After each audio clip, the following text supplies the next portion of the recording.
आपको दिखाऊं, यहाँ पर लोगों की मदद की जा रही है और वेज नॉन वेज दोनों तरह के बर्गर्स यहाँ पर आपको मिल रहे हैं। और ये मदद जो दिल्ली की आम जनता है या आसपास के क्षेत्रों के लोग हैं उनके द्वारा की जा रही है। हमारे पास डिलीवरी बॉयज आ रहे हैं, लोग अपने घर से कोई जिसकी जितनी कैपेसिटी, कोई 10 बर्गर, कोई 5 बर्गर, कोई चाय, कोई पकोड़े, कोई पराठा, सब कुछ है, बिस्किट सब कुछ है। बर्गर इट्स नॉट बर्गर, हमें जो भी कोई भी जिसकी भी चॉइस है, किसने भेजा हमें नहीं पता, उसमें क्या होगा हमें नहीं पता। यहाँ से मैंने देखा गाड़ी में से अभी बनानास जो हैं वो लेकर जाए जा रहे हैं, लेकिन ये लाया कौन है? कल का जो माहौल था उसको देखने के बाद मुझे ये था कि यहाँ पे हेल्प की बहुत ज़रूरत है। तो जेंजी प्रोटेस्ट है और आपने बहुत सारी ऐसी चीज़ें इस प्रोटेस्ट में इस दौरान देखी कि आपको पता लगा कि हाँ वाकई जेंजी का जज्बा जो है वो देखने लायक होता है।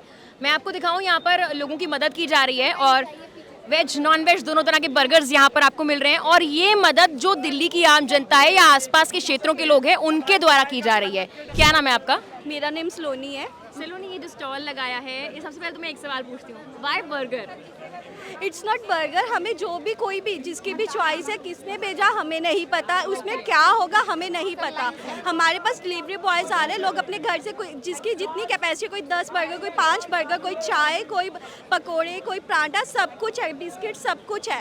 लोग डिलीवरी बॉयज पैकेट लेके आ रहे हैं, हमें नहीं पता पैकेट में क्या है, जो भी होता है हम उसको डिस्ट्रीब्यूट कर देते हैं। तो आप ये इंस्टाग्राम के थ्रू ले रहे हैं लोगों से? नहीं, हम नहीं ले रहे, लोग अपने आप देख के वो ऑनलाइन किसी भी ऐप से, ब्लिंकिट, जोमेटो, किसी से भी ऑर्डर कर रहे हैं, स्विगी से, और वो जो डिलीवरी बॉयज है वो हमारे पास आ रहे हैं, हमें हैंड ओवर कर रहे हैं। हम जस्ट कॉल पे कंफर्म कर रहे हैं कि हाँ आपका खाना हमारे पास पहुंच गया है। तो इट्स लाइक अ गुप्तदान। यस, वी डोंट नो कौन क्या भेज रहा है, हमें कुछ नहीं पता, हम जस्ट डिस्ट्रीब्यूट कर रहे हैं। आपको लग रहा है कि कल जो हुआ उसके बाद लोग और अवेयर हुए हैं? Yes. बहुत आ रही है। सीरियसली यस, मैं परसों भी आई थी, परसों इतनी हेल्प नहीं थी, लोग अवेयर हो गए हैं, उनको सब कुछ पता लग गया है। एंड आज हमारे पास सफिशिएंट हो जाएगा।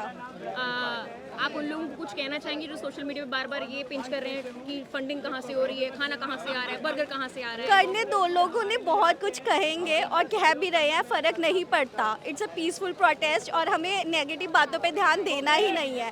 अगर हम हर एक को जवाब देने लगेंगे ना तो हम नहीं आगे बढ़ पाएंगे। जिसको प्रॉब्लम है, जिसको ऐसा लग रहा है, वो आके देखिए। हमें खुद नहीं पता कौन क्या भेज रहा है, हम तो जस्ट यहाँ खड़े हैं और हमें देखो आपके सामने डिलीवरी बॉय आया, उसने हैंड ओवर किया और अंदर हमने रख दिया। अच्छा, जो स्टूडेंट्स हैं उनके पेरेंट्स कहीं ना कहीं काफ़ी परेशान होंगे, यहाँ प्रोटेस्ट में हैं, बहुत मारा पीटी हुई। मैं वर्किंग प्रोफेशनल हूँ, मैं आईटी सेक्टर में लास्ट 10 ईयर से हूँ। मैंने फर्स्ट टाइम आई, मैंने अपने घर पे अपने फादर इन लॉ को नहीं बताया कि मैं आ रही हूँ। सुबह सुबह का वक्त है, जो छात्र बैठे हुए हैं उनके खाने का इंतज़ाम भी किया जा रहा है धीरे धीरे। यहाँ से मैंने देखा गाड़ी में से अभी बनानास जो हैं वो लेकर जाए जा रहे हैं, लेकिन ये लाया कौन है ये मैं आपको बताती हूँ। मैम, नाम क्या है आपका? पारुल, आप कहाँ की रहने वाली हैं? मैं दिल्ली की लाजपत नगर से आई हूँ। तो प्रोटेस्ट में आप पहले दिन आई हैं या पहले? नहीं, मैं पहले दिन आई हूँ, क्योंकि कल का जो माहौल था उसको देखने के बाद मुझे ये था कि यहाँ पे हेल्प की बहुत ज़रूरत है, क्योंकि बच्चे इतने बुरी तरीके से घायल हुए हैं, यहाँ पर उनको मारा गया है, पीटा गया है। अब गलती किसकी है वो किसी को नहीं पता है। स्टार्टिंग किसने की, पुलिस वालों ने की या बच्चों ने की, वो हमें नहीं पता। बट अगर कोई आपके लिए लड़ रहा है तो पुलिस वाले ने अगर स्टार्ट किया है तो उनको भी ये सोचना चाहिए कि हम शांति से यहाँ पे प्रोटेस्ट कर रहे थे, हमने स्टार्टिंग नहीं की।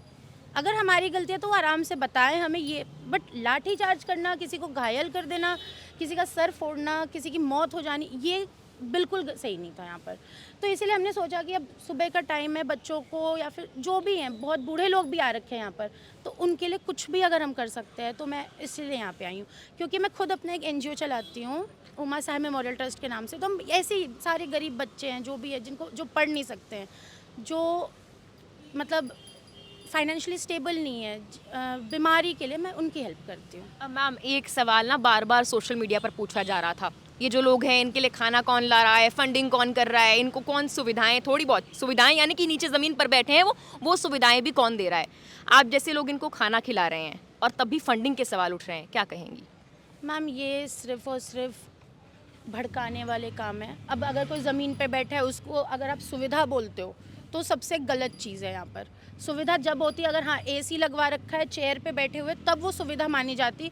बट अगर गवर्नमेंट को फालतू चीज़ें दिखानी है, अगर इसको सुविधा बोल रहे हो, तो जो संसद में बैठ के, जो अपने पार्लियामेंट हाउस में बैठे रहते हैं, उनको फिर आप गरीबी बोलोगे।